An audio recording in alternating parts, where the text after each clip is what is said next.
And good evening. This is Richard, and you know that guy. He's that guy. That guy. Hi, everybody. That's Brian. Yeah. So we are back. It's the first layer. Who do we work for now? It's the first layer, right? Is it the first layer that yes. we work for? Yeah. Okay. So welcome to the first layer. No. We work for our wives. Oh, yes, we work for our wives. Yes. That's right. Welcome to the first layer. My name's Richard, and of course, you know that guy. He's Brian. And if this is your first time here, let me tell you that this is the show that explores the world of 3D printing and 3D printers and all the like. And if you are new here, by all means, go ahead, hit that little subscribe button and hit that bell so you don't miss any of our upcoming episodes. We usually do episodes every Wednesday and Saturday night. Last year was a train wreck. After about mid-year into the last quarter, it was a bit of a train wreck. Brian can attest to that. We're going to say hello to some people tonight. We'll say hello to High Tech Redneck, Irvin Barron. We've got Mark Baker. We've got Andrew S. Canadian Maker Project. That's Ron over there in Ontario. John Kitchen, Rex Waldy, Johnny Gardner, our man from BC, and there's the 3D Medic Vince, Paul Cumber. Who else we got there? We've got Mark Reed and Jetsmate. There we go. All the way from Australia. From Australia. There we are. Stay safe, my friend. Yes, stay safe. Hopefully the fires aren't near you. And if they are, get out of there fast. Mm-hmm. It was probably a 3D printer from, one of those cheap Chinese companies. Don't say it. Don't say it. Okay. I won't. That's what started it all. Yeah, we're not allowed to start off the year by bad-mouthing a certain company. That's right. Okay. Hi, Corey Mack. Hi, Mike Brown. We are back. Normally we do this stream on Saturday nights, but yesterday was a very busy day for me. And as you can see, I'm kind of in a new locale. I am still in my home, but we're changing things around in my home, so I'll have a nicer look. It won't look so cluttered and messy in the background. Brian is also in a new room in his new house. With not a well, I got a lot of light. I should show you guys that I'm beaming all the light to my ceiling right now, but if I shine it at me, this is what I've got. So it's a little bright. He's getting sunburned. When it's minus 35 outside. Oh, yeah. Yeah. Oh, so yeah. Sean Gould, we'll say hello to him, and he just kind of told us what we weren't saying. The Brick Nomads, hey, how are you this evening? And so tonight what we want to do is we want to kind of catch you guys up on what we've been doing, where we've been, and what you guys can look forward to. We're going to answer your questions as well. Spotless and Friends, hi, from Albany, New York. Well, hello, and there is Gary T. Interrogation light, he says. It's definitely. Did you buy that? Did you buy that printer? Probably did. Johnny Gardner says it's a nice 60 degrees here.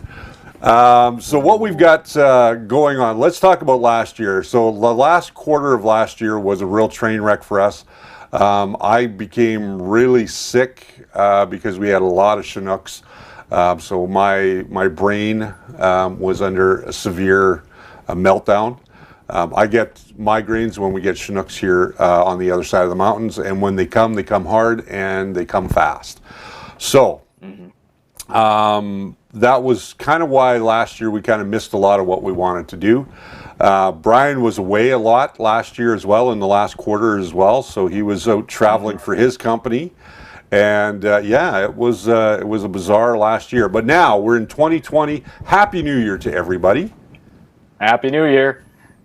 And we hope that you guys have started your New Year's off right. We've got some new reviews coming up for you this year. We've got some new products coming out this year.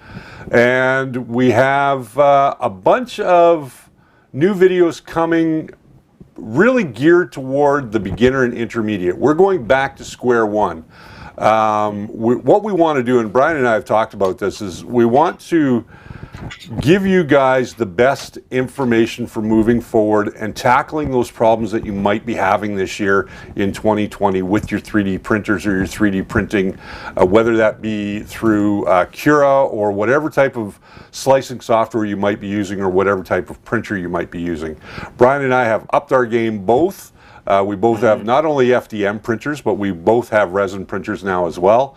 So we're going to be talking a lot about that in this coming year, because resin has come down in price as far as the machines themselves go. They've come down in price, and resin is starting to drop a little bit in price as well, depending on the company. Oh yeah. So yeah, I think that you've got the Mars, right?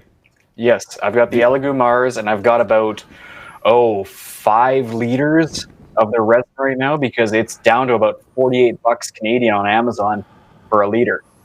Oh wow, 48 So bucks on it's Amazon really, Canada for a liter? Yeah, yeah, exactly. You know, and I haven't even bought it through our affiliate link yet. So I haven't. The last time I bought resin, it was 85 bucks a liter, and that was the Monicure. Ooh.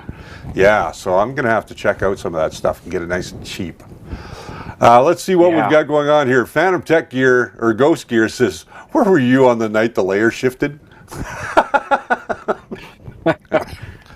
I'm probably working on another printer. That almost sounds like a bad horror movie.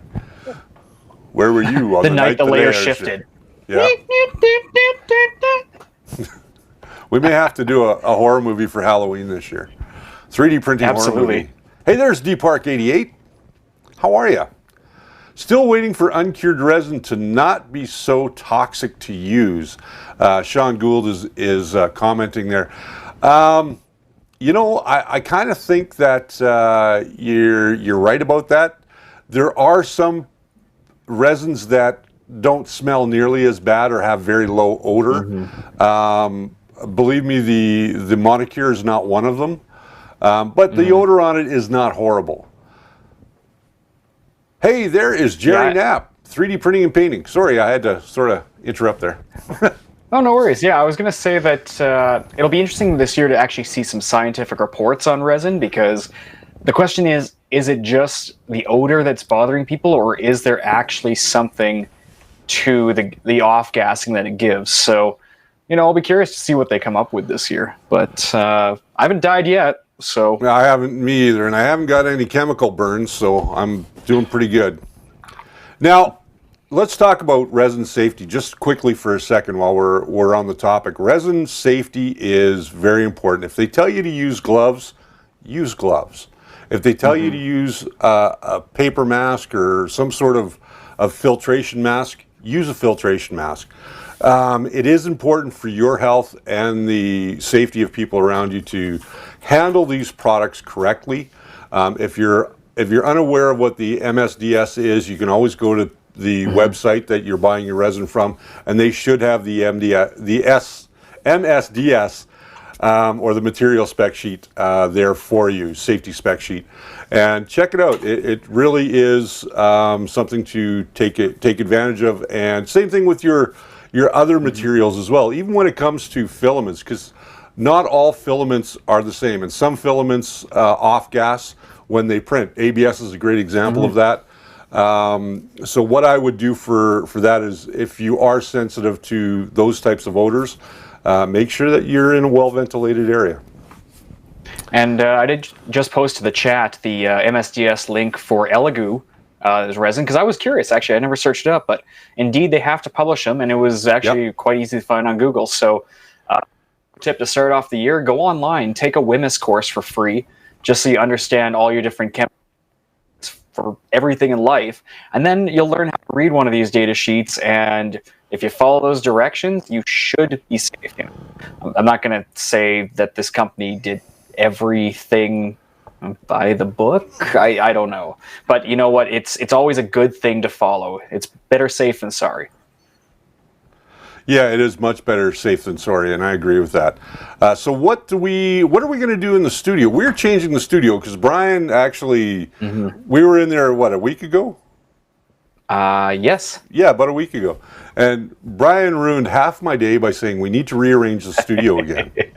So we are going to find a Sunday. Hold up. We had promised that we were going to renovate that studio over the holidays, and then life got in the way. So we made the best of what we could have done. That's very true. But we are going to take a Sunday. Jess, Brian, myself, and my wife are all going to be in there.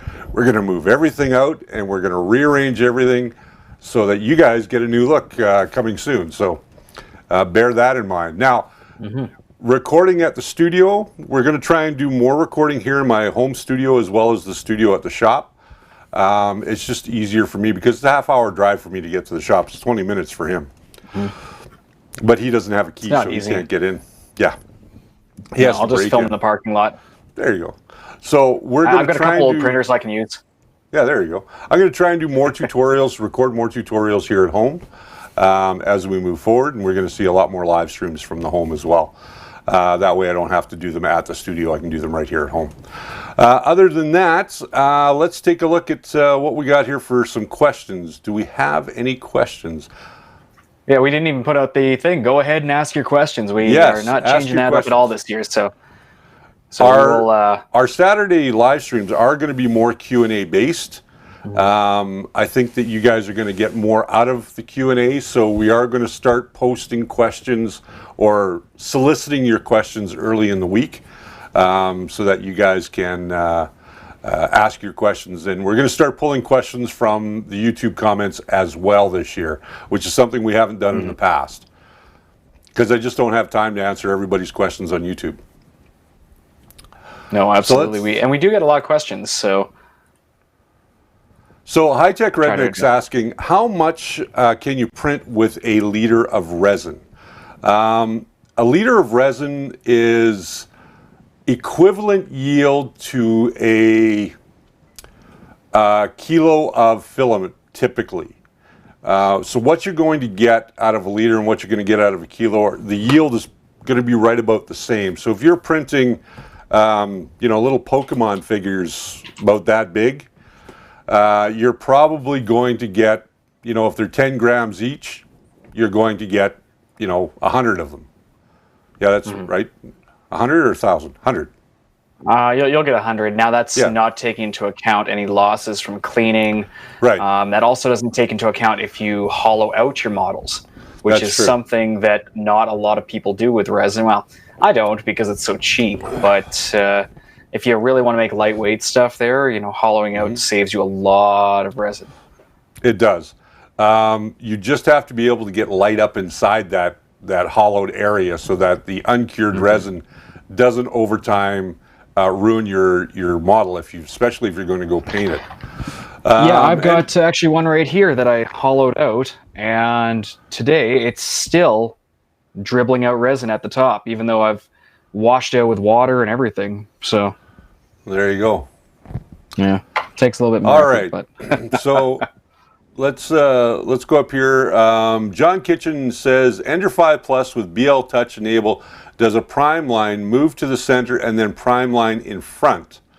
There would be something wrong with you then, or something wrong with your G code then, because it should only do a prime line up the side. It should not do a prime line in front either, or both of them. It all depends on what the configuration for the slicer is. Yeah, look at your start G code, and if you ever get a chance, learn some of the G code commands like G1 and G28, G29, all that, because then you'll know exactly what your printer is doing, because your printer will do exactly what you tell it to do and nothing more or less. Yeah, exactly. Paul Cumber's asking, how's Superman painting coming along? It has been on hold through the month of November, December. From the last video that you guys saw, it kind of went on hold for a little bit, and because we had some things going on in our personal lives, because life gets in the way sometimes. So we've had to put some of our projects on hold, but we are coming back to them now that things are getting back to normal. Okay, here's a question. What do you personally prefer for a build plate? Rigid or flexible, and what type of each of the common materials? Personally, I rather like the Creality C-Mag Flex.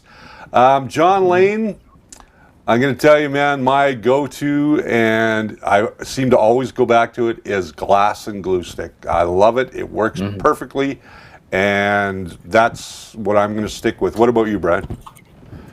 I do like the glass, though I have to admit I do like, and this is not so much for the flexibility of it, but I do like the default build plates with the build tack style.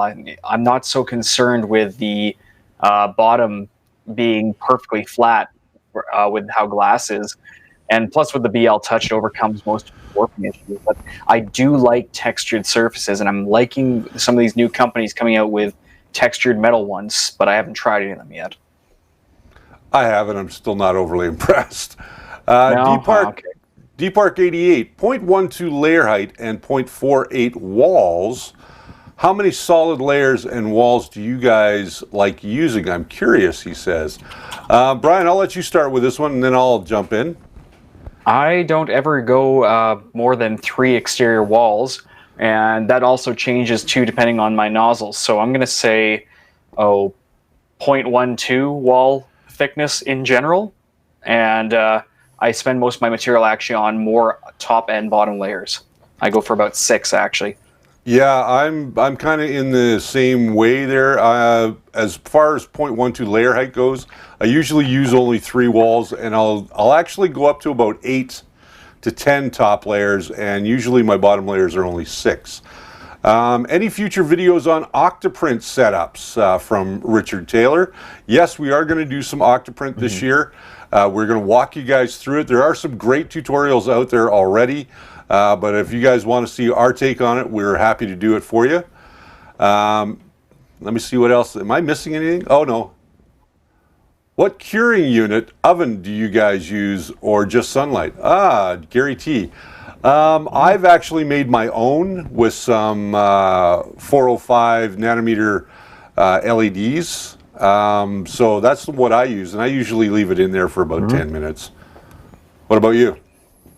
I use 4 or 5 nanometer LEDs wrapped around the walls of a Home Depot paint bucket with a piece of tin foil at the bottom. I'm trying to keep up with these questions here. Yeah, I just baked away there with the with bucket. Mark Reed says, is there a formula for how much to change for an FDM printer? I'm not sure I understand what you're asking there. Is it, to charge? How much? What's your? So I'm guessing, Mark, you're referring to sales. There's a couple of spreadsheets in different Facebook groups that I've played with, but bear in mind, whenever you want to charge for a print, the proper way to calculate for any business is to determine your material cost, your time, your initial purchases, and your wear and tear of the machine. Yeah. So your factors will vary. But at the end of the day, you need to recoup all of your costs, and that doesn't. That's not just materials, because you paid up front for the machine. You did the time to service it. Any cleanup is additional charges. It's a very complex thing. But if you want to go ahead and just say, okay, this is going to cost you $100, you're probably losing out unless you're trying to build clientele. Yeah, I would say that too. I have an hourly rate. I'm not going to share it online, but I do have an hourly rate, and it's standard for any FDM print. However, resin is a little more of an upcharge. If I have to do any design work, that's done at a completely different rate on top of the rate to print. What else do we got here?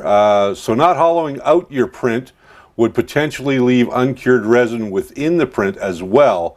Or you're wrong, actually. Sean Gould, if you don't hollow out the print, it is solid. So you're not having any uncured resin on the inside of the model. If you hollow it out, you have the potential to have uncured resin. Now, hollowing out makes it lighter. By not hollowing it out, you are dealing with a much heavier print. Let me see, where am I at here?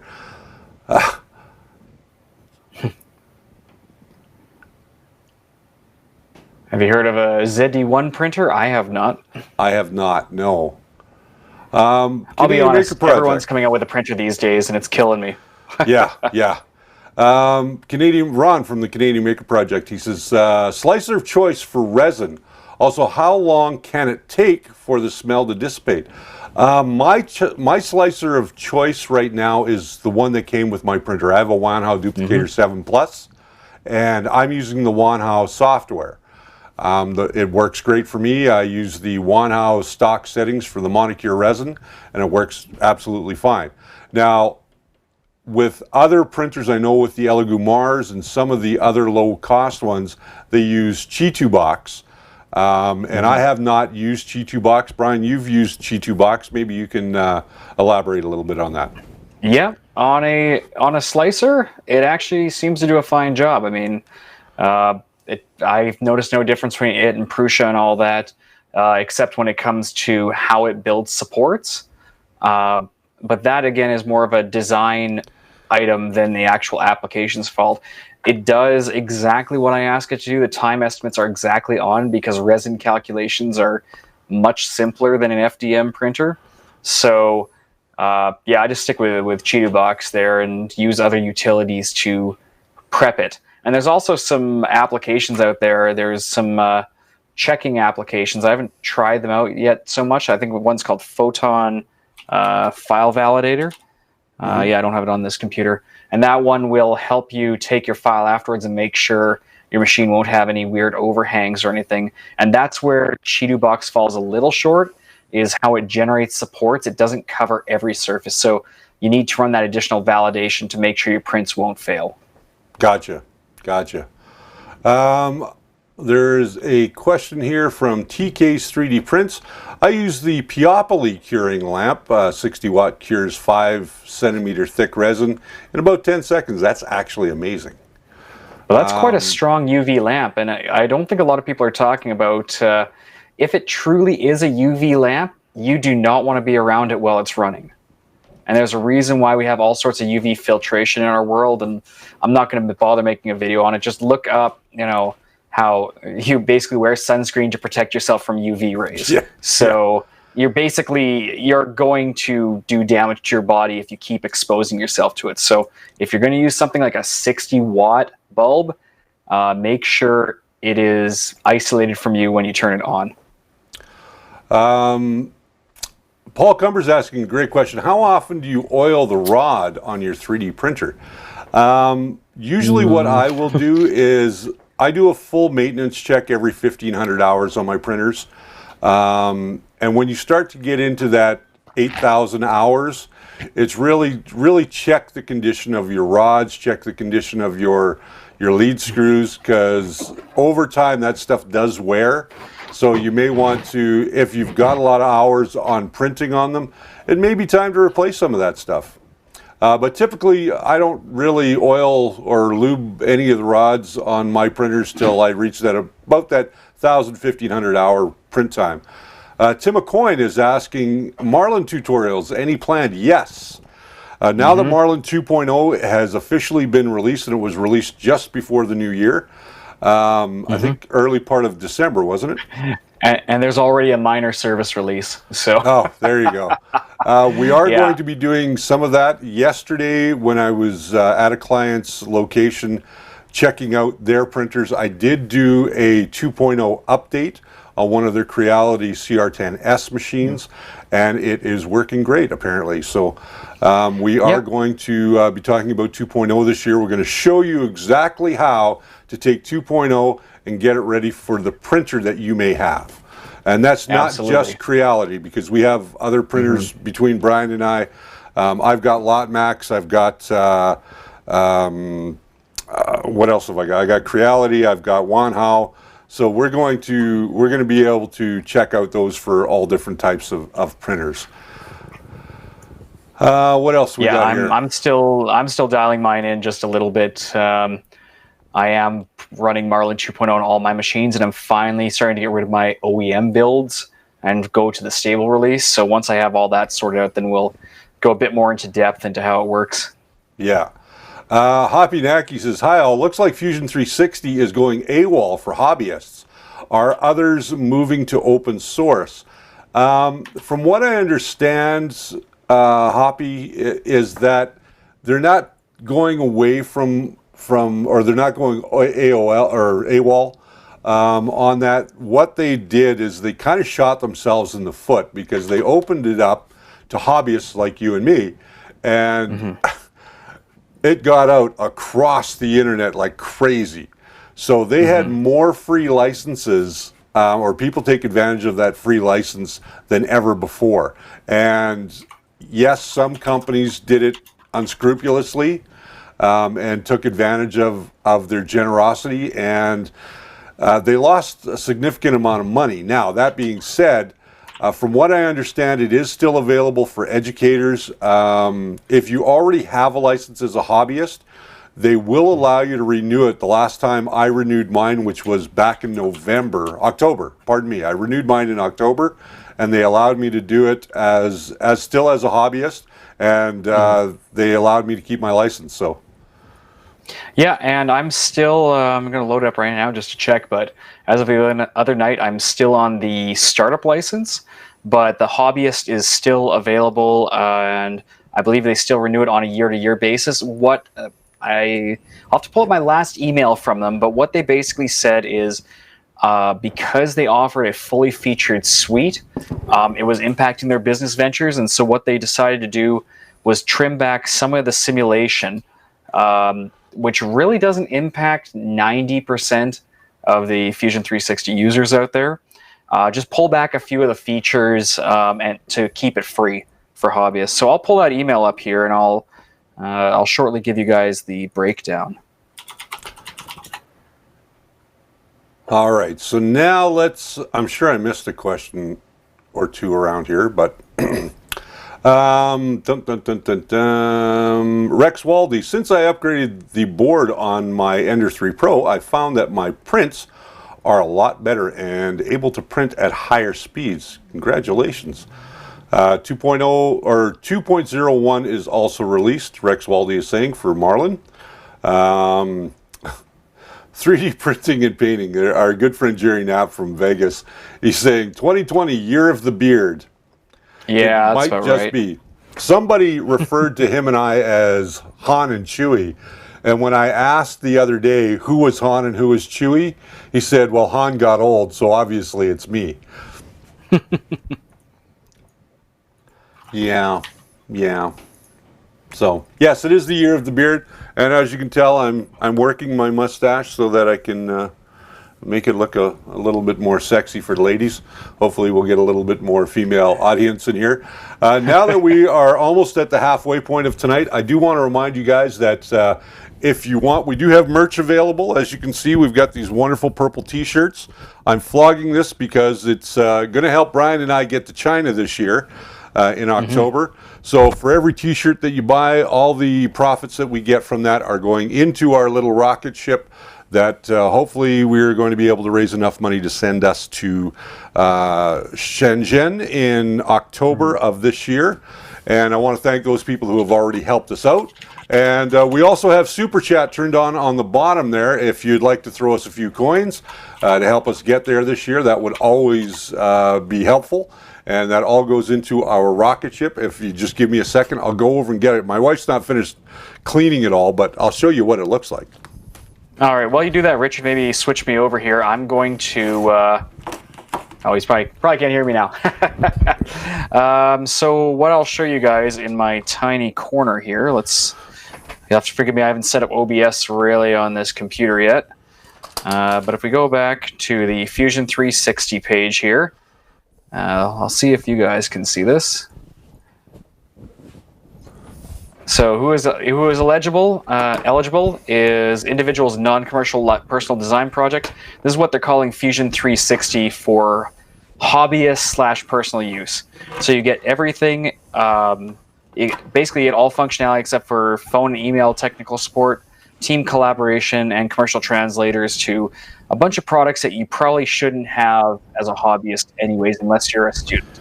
So qualification, personal project outside of the primary employment, engage in hobby businesses, learning for personal use outside of a company environment or commercial training, and creating YouTube videos, blogs, or other web content is considered as qualification. So basically, they say a hobby business generating less than $1,000 US in annual revenue are exempt from the non-commercial requirements. So if any of you are making more than $1,000 a year, I think you can afford to buy Fusion 360. Yeah, there you go. So this is our rocket ship that is going to take Brian and I to that wonderful place called Shenzhen. And this is the G-Create rocket. And you can see it's got a little slot there that we can put your money in. And yeah, so this is, my wife is cleaning it up, getting it all ready for me to paint, and we're going to paint it and we'll show it off on the show. Now, Robert Marvin, I got a CR10 for Christmas. Built it today, but wonder what upgrades you might recommend for me to start with. Thanks. Robert, don't get anything just yet. And I'm going to say this in all honesty, and I'll tell you why. Because what we want you to do is we want you to print with what you have, learn that printer a little bit, send your questions to us about your printing, and if you're having any failures or you're having successes, we want to see those as well. And we can help you along the way. And when it comes time to do an upgrade, then we can talk about what upgrades that we think you might be looking forward to. The weakest part of that whole thing, in all honesty, is the hot end. So if you're looking at any upgrades, I would go with the Micro Swiss all metal hot end, which you can find over on our Spool 3D page, spool3d.ca. They've got the Micro Swiss, or you can find it at any of your local retailers as well. But that's pretty Also, much it. The extruder assembly. Let's be honest, that thing breaks all the time. The plastic thing, go get yourself a metal one. Yeah. All right. So what else do we have here? Ron's asking, are you bringing back Year of the Maker? I don't know. We haven't really discussed that. We kind of dropped the ball on that last year because we had too much going on. I mean, there's going to be a lot of making happening this year, but I'm kind of taking advantage of the year. So we're gonna, you might see some funny stuff coming up. You're definitely, for us, it's kind of going to improving the content in general. I mean, if you haven't seen our last video there, we've redone the opening. We've changed how we do our outros a little bit there, and we're catering it more. We're reading all the comments because we're getting some great feedback in the comments too. And we're trying to make sure that we're covering what we need to. And, for myself, my last video was only 6 minutes long because I didn't go into hyper depth. There wasn't a lot to go into depth for that one. But some of our other ones, we've noticed that we've gone on for quite a long period, and there was a lot more we could accomplish in that time. So we're working on that. It's mostly going to be year of making things, couple different ideas that basically are on the back burner. You'll see those rolling out in a few weeks. Let's call this Year of the Learner. Year of the Do Better.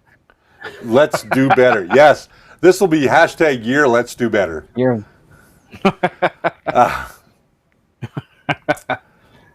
How's your Mandarin language learning coming along? James, not very well. That's why we have a translator when we go. We already have somebody lined up to help us out with translation, so that's really good. Who's printing your rocket ship, LOL? The Munchkins. Elon. Elon Musk, yeah. I do have a question for you, Mike Brown says. Every so often, the nozzle will drive into the bed. It happens really infrequently. Is there a patch fix available for this? Not as far as I know. That sounds like a hardware issue more than a software issue. All right, I'll tell you guys a story, okay, about how it's not software. So this week, you might have seen me post my nice little picture of a 7-day print on my printer. And my new filament runout sensor that I made the video on, it worked great. I ran out of filament and it finished, or it finished the roll. So I went in 11 p.m. at night, put on a new roll of filament after it was sitting for 8 hours or so, and then I let it run, and it started off and started printing middle of the print sort of thing, not where it was supposed to be. And so I powered down the printer, I powered it back up, I did some things to offset the G code and all that, and at the end of the day, what I found out was my Y end stop, the cable had broken off, but was sitting perfectly in position to make it appear as though it was plugged in. And that failure alone caused my printer to always think it was at the end stop and would either reboot the machine or it would start printing at an offset location and all that. So the long and pretty story was I had to recrimp the connector, hook it up, retest it, and then take all my G code and do a modification so that I could recover that little bit of the print. So all of that was because of a 30-cent part. So make sure you check all of your hardware before you start blaming the firmware, because I can tell you right now, that firmware is pretty darn solid at this point. There you go. Sean Gould says, year of better focus. It is 2020 after all. Yes. Yes. I got the 2020 joke. Sharpness. We can see my pores. Let's not. Let's not. Yeah, no, that's year of the cut Brian's feed. Now, provided Brian's in the province, we are going to see more of him on Saturday nights. We are moving back to Saturday nights, including next week. We will be back again next Saturday night. But we're not done yet. We still have about 30 minutes or 25 minutes to go here, and I'm almost done my drink. So this is usually how I gauge our show. Usually I'm finishing it off near the end of the show. We have had a busy weekend. So Jason Silver was asking, where in Marlin 2.0 do I find the location for the BL Touch? Trying to have a CR10 Max home to the center of the bed first, then do the mesh, but it wants to home, then go to the left front corner. So there's a couple items in there. First of all, with a BL Touch, make sure you enable safe homing. Now that'll take you right to the center of the bed after it homes the X and Y. So I'm trying to have this here go back to the center of the bed first, then do the mesh. But once you go home, then go to the left front corner. So yeah, the problem is your safe homing is probably not enabled. I'll have to check. I believe that still is in configuration.h. If not, it's in config-advanced.h. Somebody snuck into your room. Yes. Well, it's because there was a dog right beside me. Let's put it that way. Ah, gotcha. So Aura Noodle is in the house, and that is our lovely Jess Corniching. She's in our chat. All right, so what do we want to talk about now? I've got. Yeah, this is what's happened. You'd think we'd have this whole break and we'd have all this content to talk about. We don't. But I've got like $300 of stuff from AliExpress coming in for testing, so I'm playing with that. But I'm not going to release until it's ready. Apart from that, we've actually had our printers running really nicely, so we've been printing molds and doing different tests and all that. And I'm still debating if I want to do a video on that Ender 3 mod. If it works out well, might be something to talk about. Sean saying, yes, safe homing as well as checking your bed offsets on the X and Y. That should all be in the config H. Yes, it should. Hey, there's David Harmon. Good evening, sir. David Harmon, of course, out in Lethbridge, and David has his own YouTube channel where he talks more about technical stuff than we do. A little bit more technical than we are. But he does more builds. We're getting away from build videos this year. I know you guys kind of like them. We are going to finish one build video this year. We're going to finish that Prusa build video. And I didn't cough because I was thinking, yeah, okay, we're going to finish it. We're actually going to finish the Prusa build that I started last year and never got finished. And we are going to finish that up this year. But we also have some new printers coming out from Anycubic. I can't tell you what the printer is. I can't tell you what type of printer it is because right now I'm currently under an NDA. But that should be arriving to us fairly soon, within the next week or so. And we're hoping, and I have to get a report back to them on my personal views of it, where I think they can improve. It's not been released yet. They also have a brand new resin printer coming out as well. So it's Depark saying it's minus 23 in Calgary right now. Yeah, it is, but with the wind chill, it's minus 35. Yeah, it's pretty terrible. Paul Cumber says, I'm going to go finish watching the football game. Later.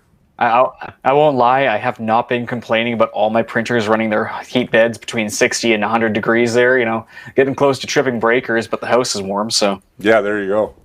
I only actually have 2 printers in the house right now. All of the rest of my printers are sitting in the studio. They are going to be coming home fairly soon. But yes, I am going to be setting up a completely separate room just for the printers and also for all the painting and finishing work that we do. We are going to share some more finishing and painting techniques with you guys over this year. But I really want us to be able to get to Shenzhen, so we're asking you guys to help us get there by using that super chat down at the bottom. Every little bit helps. We also have, you can buy me a coffee. That goes into that fund as well, or get yourself some schwanky t-shirts. And look for new merchandise coming soon. We're Yes. all getting in on the design game, and we're starting to play with it. So there's some neat stuff coming. But I don't say anything anymore because I feel like someone always beats me to the punch. So I've decided not to say anything anymore. Yeah, we're not giving you guys definitives of what's coming anymore because usually other people take it and run with it, and then they end up beating us to the punch, and then we just kind of look stupid. So yeah, we're going to be working on some good content this year. It's just there's a lot coming up, and the fact is at least if the last quarter of last year was a kind of any hints, is that the marketplace for consumer products is kind of getting a little bit slower. So we're trying to, at the same time, there's a lot of clone products coming out and all that, and we just want to kind of pick and choose. We don't want to go too crazy with some of it. Off-axis FPV. Hey guys, what's the live stream about tonight? It is our regular Q&A, and we're kind of wrapping up last year and looking forward to what we're doing this year. Just ordered a 400 by 400 piece of Lexan for the Hypercube. Once it's built, this is our good friend Jerry Knapp again. Much cheaper from eBay companies than buying printer-specific pieces. Wow, that's interesting. Yeah, Jerry, I saw. If you haven't seen Jerry Knapp's channel there, I don't know, Richard, if you have a link handy, we definitely love to help Jerry here. 3D printing and painting on YouTube. He's been doing a Hypercube Evolution build, and I was going to. I won't lie, I was going to. But the secret truth is, I got a lead on a Ender 5 printer for $180 Canadian and bought that instead. Yeah. And I can't use it. I'm sad. Yeah. We're not talking about the other one yet. We'll talk about that one shortly. Yeah. I still need a 500 by 500 to do my big droid project, which I want to do this year. May the 4th, which will, surprisingly, it's not that far away. I've been printing stuff for May the 4th. And you guys are going to see a very special Star Wars edition of the show coming up on May the 4th, or right around May the 4th. Maybe I'll just release it on May the 4th, because I don't even know when May the 4th is. It's on May the 4th. Yeah, but what day? we might put out a special episode anyways, because we are... It's a Monday. It's a Monday. Okay, yeah, you know what? Why don't we'll have 2 episodes maybe we'll put out May. Yeah, we'll do 2 episodes that week. Because we have been recording a lot of content, and we have been doing some editing, and so our episodes are coming out on time. It was just a matter. The fact is, our main server is in the studio, and if Richard and I are both unavailable to go in, we do not, for a plethora of reasons I won't get into here, we do not set up remote access. And if we haven't pre-published it Tuesday night, it gets bumped by a day. So we're going to work on that communication to publish to all the channels if it is being delayed. And then if you don't see it Wednesday and you don't see a notice, bug us. Because there you go. Sometimes we need a little kick in the tush. That's right. That's absolutely correct. Coming up on Wednesday, I can't tell them what's coming up on Wednesday this week. Our look at the top 5 3D printers for 2020, and this is just our list. It's nobody's in particular. It's just our opinion, and we're going to let you know what we like the best from 2019 going into 2020. So you guys, hopefully, you'll look forward to that. Now people are just talking about where they grew up. James Lane, or just see if you can use the one up at 4G Vision Tech. I think he's talking to me about the big the big Yeah, printer. we do actually have a good relationship with the owner of 4G. However, Yes. that being said, we would like to do a lot more stuff in-house. You know, the fact is, and this is not a jab at any business by any means, but to Yeah. get something commercially 3D printed from someone other than a friend these days is actually extremely expensive. Hugely. Almost disgustingly expensive. You know, otherwise everybody would have 3D printed props right now. But the fact is, if you have a commercial space, we were talking earlier about the price factoring for pricing out a 3D print. Add in addition to all those costs a potential $4,000 to $6,000 per month for renting a space, plus your utilities, plus paying all your staff, and you'll quickly see the number you'll come up with in your head is probably to double what these businesses are charging. So Yeah.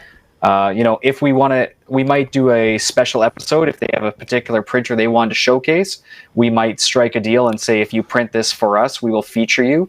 And that's the kind of work we do. That would very clearly be a sponsored episode or such. Yeah, for sure.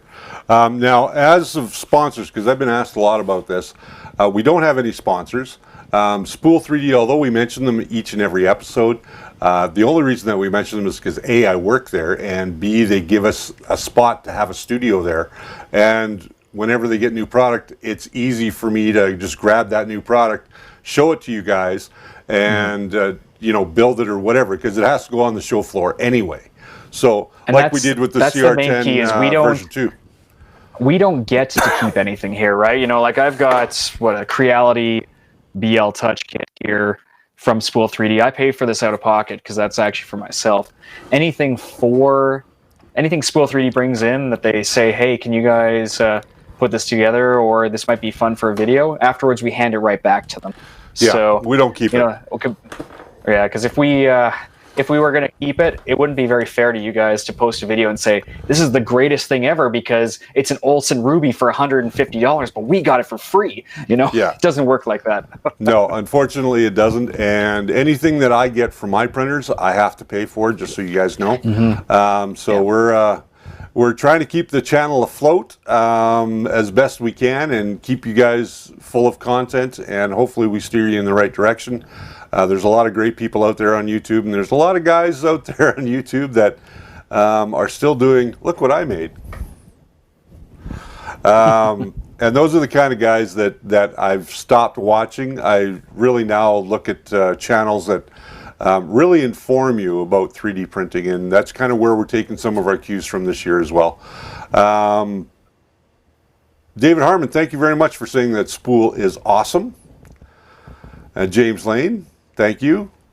And you know what? I feel like I need to say this because I have run into a lot of people lately.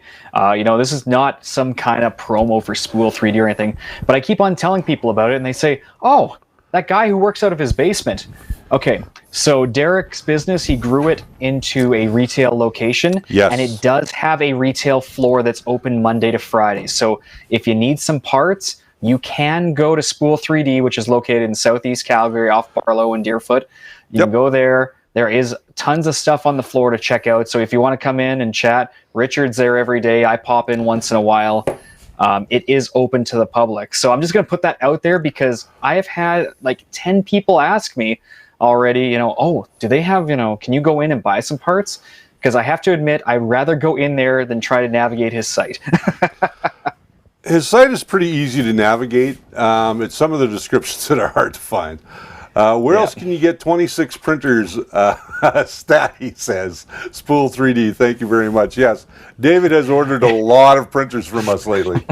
For those of you guys that are watching that are Calgary based or right around Calgary, and you want to learn more about your 3D printer if you just got one, I am conducting another class, Introduction to 3D Printing, where in the morning we're going to be talking first half of the morning we're going to be talking about the 3D printer and how it works and the different parts of the printer that maybe you want to keep fresh in your mind or learn some of the terminology. And then from that point on, we're going to discuss Slicer and we're going to talk a little bit about, and the slicer that we're going to use, of course, is Cura 4.4.1. And we're going to dive into that, and we're going to show you guys how to slice models to get the best results. So really is a good primer for those of you that want to learn a little bit more, or maybe you felt a little lost. We only have 4 seats open, so register quickly. It is on the 25th on a Saturday at Spool 3D. There are only 4 seats. You have to pre-register. And it's instructed by me, again. See, I went on that whole binge about Spool 3D, and then I clicked on his site there, and now I'm just looking at all the new stuff. You didn't tell me you got TMC 5161s in, you jerk. Well, they just came in on Friday. Yeah. So that'll be something to play with there at some point. I mean, the fact I'll is, say to there's you a what lot Derek of- yeah. I'm going to say to you what Derek says to me. You mean you didn't get the memo? You know, I think I should tell Derek he should have a mailer list, and you can just go and put an email address and everything. Every time he publishes something new to the website, it's like ding. Yeah, there you go. Yeah. Whoa, are you going to be doing build and learns this year, Richard? David Harmon's asking. Yes, we are going to continue our build and learns this year. We are going to be doing them at Spool 3D this year. We found that it's easier for us. Yes, we don't have a ton of space. Yes, we have to scale down our classes, but we can hold more of them if need be. Right now, the next one that we're planning is in March. I mean, So the first Sate one was of a the great year. partner on that, but Yeah. you know, it is quite a big expense, and there was the cost to commute the parts to and from there, and the disposal of the boxes and all that stuff, and it gives you flexibility too if it needs to run overtime. So Yes. And my ebook will be coming out later this year, probably by the 4th quarter, just so you guys know. I have been trying to write this book for 2 years. Now that things are settled down in my life a little bit, I can get back at it. And when I get home at night, I can continue to work on my book. It is a grumpy old guide's guide to 3D printing. So I hope you guys will all pick it up when it comes out. It's not going to be expensive. I think it's probably going to be about 99 cents. But we will eventually adapt it into a paperback and then into a audiobook as well. So, but for the time being, you know, buy it digitally there. Actually, Yeah. I found that to be much more convenient than I thought. But do you guys sell parts for the FlashForge Finder by chance?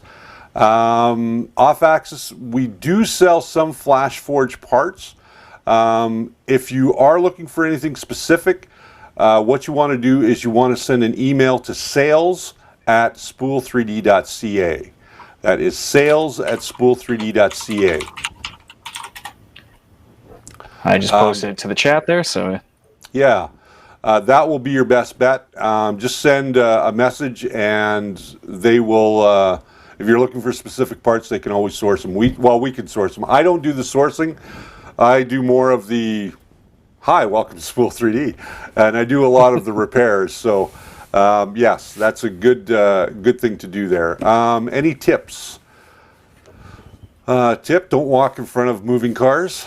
Look both ways before you Yes. cross the street. Don't pee into the wind.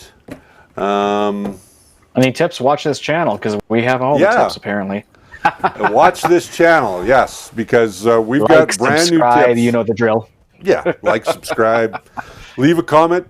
By leaving a comment or a thumbs up, thumbs down, whatever you think is appropriate for the episode or the live stream, it all goes into our metrics and it does help our channel. Whether you have a good comment, bad comment, it doesn't matter. It all does go into our channel metrics and it does help us out a ton. Helps us to get ranked a little bit higher in YouTube. That way our videos get seen more by people that wouldn't normally see it. Speaking of which, we have 83% of the people that watch this show are not subscribed. So we're going to try and change that this year. Our goal this year is to get to 30,000 subscribers. That's what I'm pushing for, 30,000 subscribers. Let's set it there. Ding, ding, ding. Insert animations that I haven't generated yet this year. 30,000, 30,000, 30,000. Yeah, we're gonna send it to you in subliminal messages. You'll get it in email, so it'll just pop up really quick, and you'll go, "Oh, I should share those videos with my friends. I'll send them to everybody in spam." Clean underwear make no difference when you're about to be hit by a truck. Oh, That's a very good hit. That's a very good that tip. that's a great tip. Yeah, it doesn't matter if you're wearing clean underwear or not. I'm not sure how to continue from here. People Yeah, ask questions. We're derailing. yeah, we're derailing really quickly. Well, we got about 6 minutes left to go. So, again, Oh, yeah. I want to thank you guys for being a part of our community and sharing your prints. Continue to share your prints. Continue to share your time-lapse videos. Continue to ask questions. And we're always around to answer. Oh, Richard, I think we lost your audio there. I think we lost your audio altogether. At least I did. I think your battery just went. So, while Richard looks into that, I suppose I can put out the question to you guys. What do you want to see featured on the channel? Do you want to see some? Do you want to see some new prints? Do you want to see some new mods? What do you guys want to see? Let me know in the chat below, or if you're watching this after the fact, leave a comment below. I'm genuinely curious. I see Richard's going for the shotgun mic. We have both just kind of set up these studios on the fly. Richard's got a new space down there, and we were doing some auto work today, actually, so we didn't have the opportunity to put in as much time as we wanted. Robert Marvin, how about how to change filament? That's actually quite a good idea there. I will make a note actually over here on that, because that one can be very interesting. And just because you do or don't have a filament runout sensor, there are some options to ensure that it works. I see Richard's talking down there. I don't hear a single thing. Just let me know in the chat real quick there if you can hear Richard. Thumbs up if you can. Thumbs down if you can't. Otherwise, I will keep talking here. So, filament changing. Thank you for the suggestion, Robert Marvin. I'll throw your name out if I get that video put together. Pierre's Robotic. Sorry, John Kitchen, you were there first. Share your love of printing. Yes, I will be sharing some more models coming soon. I am definitely playing with some new stuff. I've just been driving. I've been getting my printers dialed in, and I keep modifying things. So we will get some new prints coming out soon. I just don't want to publish episodes on it. Yeah, Richard's dead in the water here. I don't even see what the time is. Well, it's 7:56. So what we'll just do here maybe is maybe we'll wrap things up here, and I want to say thanks to everyone who came out tonight after that big break. We're back on track. Well, we're getting there. We're getting there with the microphones. So yeah, I want to thank everyone. Thank Spool 3D for helping us out with our regular space for the episodes. And if you guys can like, subscribe, give a thumbs up or a thumbs down, we do treat those metrics with respect. And yeah, with that being said, I guess we'll see you guys all next Saturday. And remember that the first layer is your foundation to a great print.